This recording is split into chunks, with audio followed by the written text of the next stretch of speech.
She loves me very much. And I told her I do too.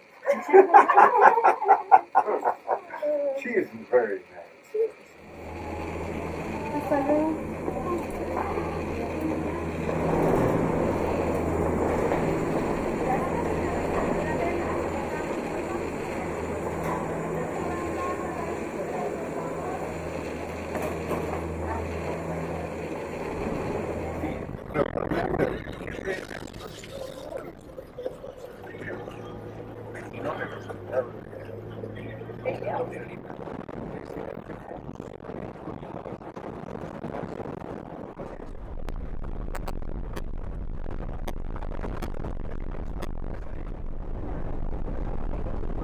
Gracias. ¿Cuánto falta para, qué se llama? No, No. Donde se ha fundado la ciudad de La Paz. Es más.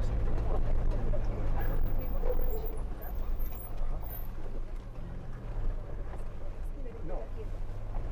Vamos a tener que pasar. ¿Boleto de viaje tienes para Tiwanaku? No. Tiwanaku. A Tiwanaku. Pregúntale, Teddy, ¿cómo está la carretera? Okay, the reason why we have been on back roads is because a lot of people are on strike here on the Altiplano, the local Aymara population. So we've had to take a detour, but we are determined as ever to go to Puma Punku. And luckily today, we have an engineer with us from Australia and also a nurse from Australia.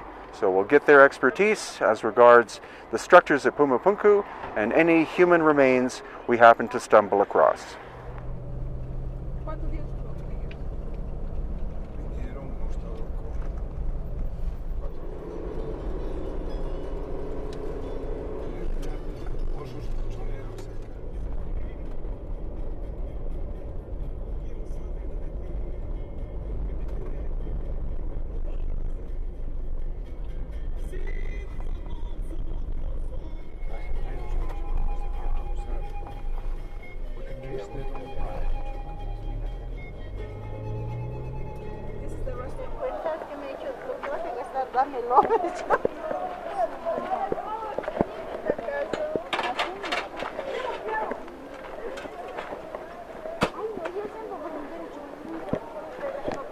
¿Cuándo estoy viniendo acá para hacer la...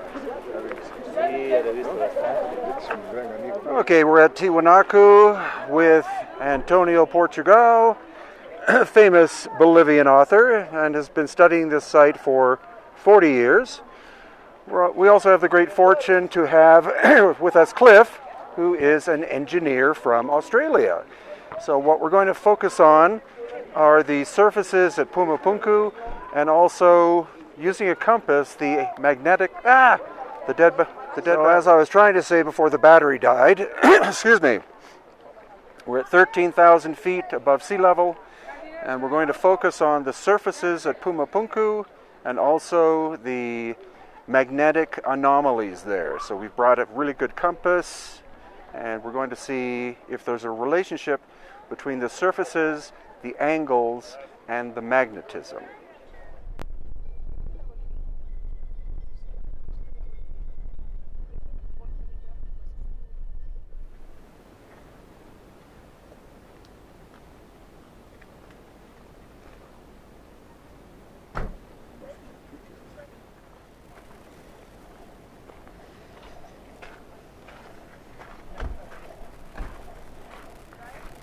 So due to there being strikes on the highway between La Paz and here, Puma Punku, we literally have the site to ourselves.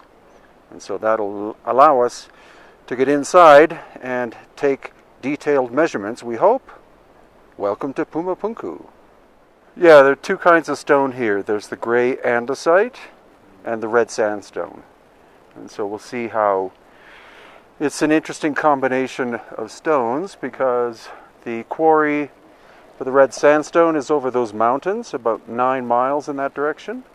And the andesite comes from Cerro Capia, which is 70 kilometers or 45 miles that way.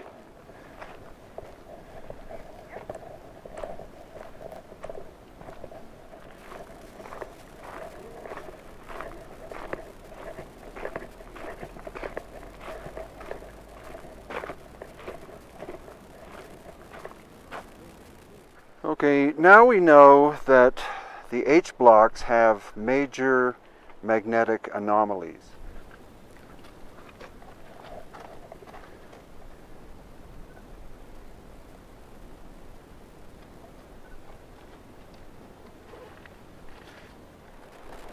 Like in Lego, something you should put exactly one of the other side. But is there a rock with a corresponding bevel? So look at the size of these foundation blocks. Red sandstone, this one estimated at 131 tons.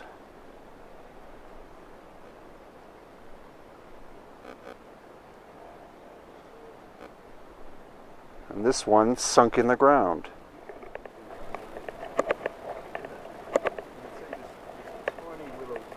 They've had an effect of the surface by making it that smooth. See how it sort of flakes a little bit on its edges? It's not... when they treated or did this, it affected the surface slightly compared to what's underneath to get it that fine finish. It affects the surface just a fraction by forming it.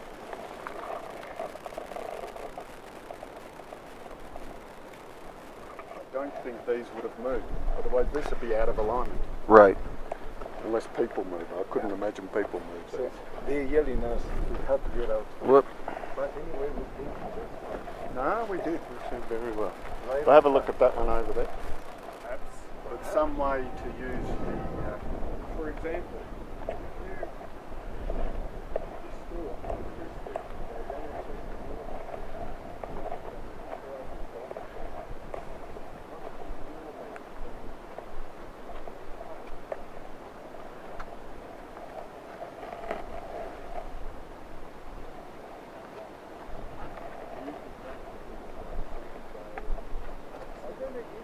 So I do always show this off, but it's very important because, again, the H blocks were not created in a mold. They are different dimensions. Each one is unique. And one of the H blocks was never finished.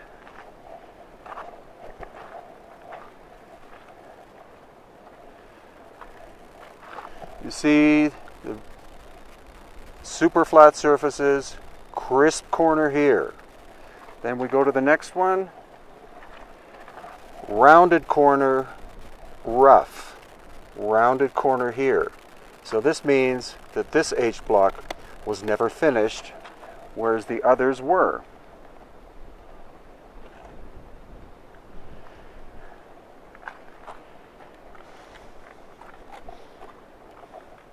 Now it's quite clearly obvious that something or some things happened here that were devastating. Of course, part of the site was blown up in the 19th century in order to create the rail bed for the railroad that's over here, but it also looks like something devastating happened in terms of a natural cataclysmic event. Because again, if we look at the foundation blocks,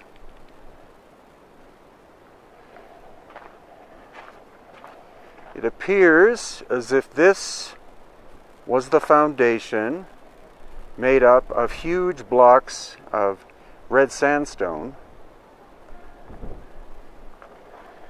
and then the ground appears to have liquefied here because this one is at an angle in the ground.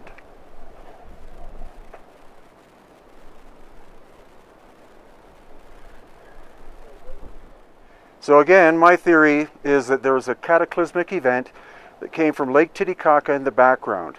Mount Capia, which is a volcano, could have exploded 12,000 years ago, according to our theory about the... But this is also where it gets interesting, because if you count the levels, you see it's, in general, it's sandstone, sandstone, sandstone, sandstone, andesite. on the corner where you need strength. Actually, the whole thing, if we go down this way, you see the upper level was andesite. So this responds to a magnetometer because it's magnetized, maybe naturally or maybe enhanced. But the sandstone is neutral, so it's like four insulating layers, and then a band going all the way around this pyramid, which could have been energetic, creating an energetic field in the center of Puma Punku. Is that right? And what would this channel be used for? It's way too big for moving water, like rainwater. And if we go inside, then you can already see that it responds to sound. And why would that be? Is this whole thing a vibrational energy generating system of some kind? And then you can see where the excavation was done.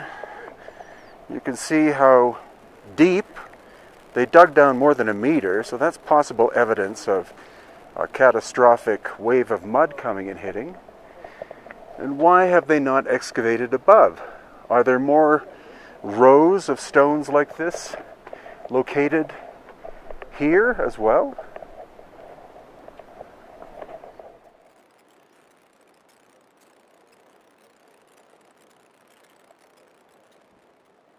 Quite good precision. So again, the Tiwanaku were a Bronze Age culture, existing from maybe 100 AD to about 1000 AD. There's no way they could have done precision stone work like this. They couldn't have moved the stones, multi-ton blocks, from either 9 miles that way or 45 miles that way. So that's why we continue to return again and again to Puma Punku, because we have to figure out who made it and when. Cliff, you're an engineer from Australia, so you know how things are made. You know what level of technology is required to make something. You know what hardness of a tool has to be used to work on hard stone like this. So the conventional academics still say this was made by a Bronze Age civilization called the Tiwanaku. Your thoughts? First of all, bronze is soft. It cannot handle amosite and the rock hard stone here. Then to do it at a perfect precision, you try use a hammer and chisel and get a perfect 90-degree corner. You can never do that. And then on top of that, all these stones are so different. They're all designed, like from a drafting or a drawing, to design them all for their specific purpose, specific place. Bronze Age, always common, always similar, and very poor finish. The finish on these are smooth like glass, and that's after thousands of years. Cannot be done in a Bronze Age culture. Has to be a pre-advanced culture that was since lost the knowledge of that. Has to be.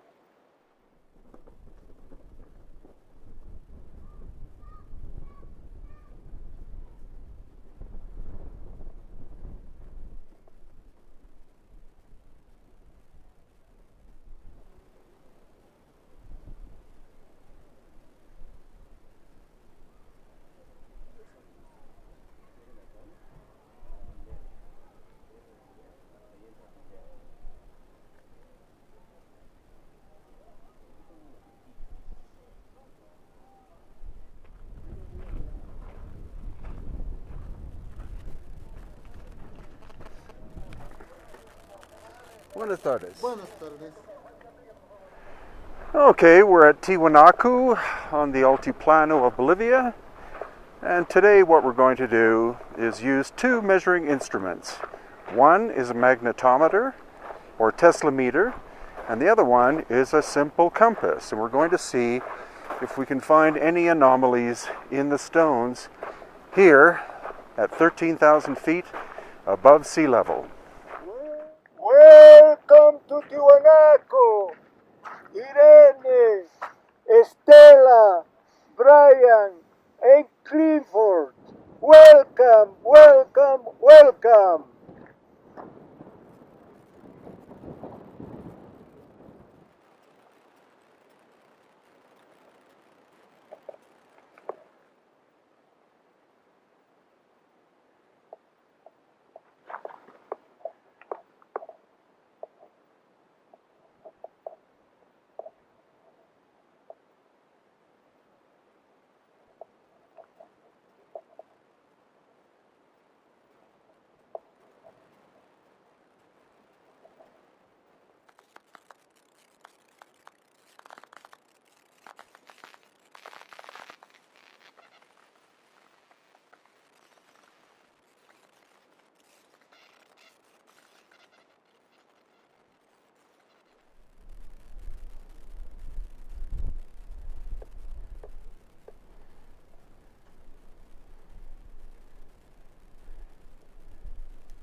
So why are we getting so much variation in terms of the compass? If the stone contains magnetite, then it should be reasonably consistent, but it's, as you can see, it's spinning one way and another way. So let's not get my opinion, let's talk to an Australian engineer. So Cliff, what do you think?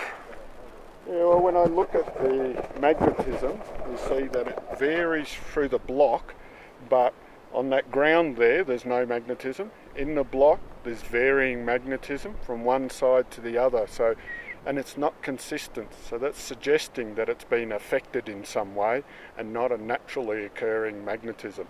It is a result of some sort of effect on the stone.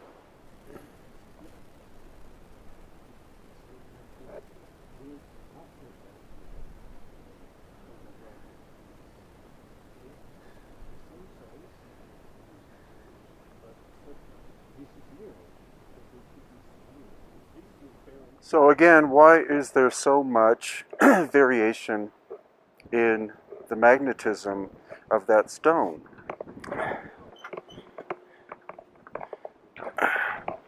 So here we have the subterranean temple or chamber, and this is where all of these heads are located.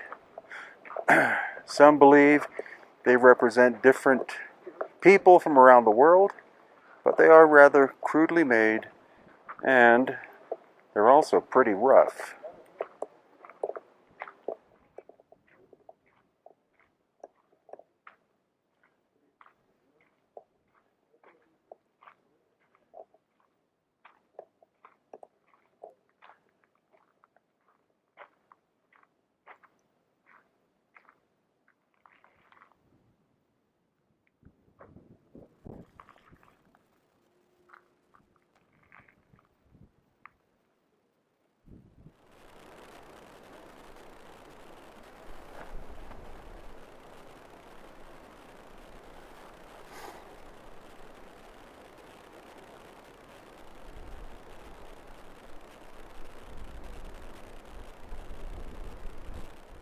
So a new possible insight here at Tiwanaku and Puma Punku is that the magnetic anomalies are more obvious in the stone, the andesite, which has been shaped.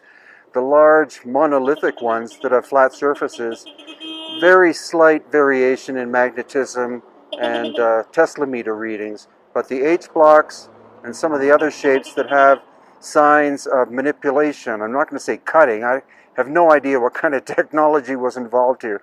Sure as hell wasn't bronze chisels, but those stones appear to have more magnetic anomaly, and so possibly that gives us an insight into the technology involved in shaping the stone, something quite possibly beyond our present technology.